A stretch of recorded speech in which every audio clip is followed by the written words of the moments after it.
Republican lawmakers want to deploy a new tool to search out potential voter fraud. The state Senate is considering a House-passed bill to enable the Secretary of State to audit registered voters who've submitted a qualified voter affidavit as proof of their citizenship to help determine the extent of possible non-citizen voting in New Hampshire. I'm not suggesting for a minute that I think that there's, some huge number of non-citizens voting, because I think if that were the case, we would know that.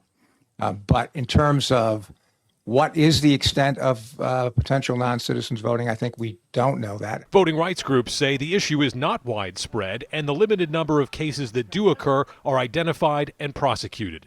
They contend this bill, by allowing the use of private databases to match up with the voting rolls, puts voters' personal information at risk. Aggregating voter registration information with commercial data in this way could potentially, even if not intended, could facilitate identity theft, foreign interference, or the targeted removal of voters from the rolls. Even some who support the bill believe it needs stronger privacy protections. The data that I've supplied to the Secretary of State for voting purposes is private.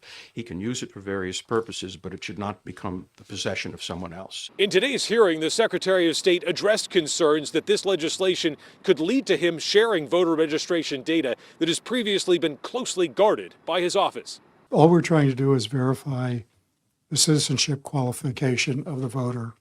I don't intend to share the data. In Concord, Adam Sexton, WMUR News 9.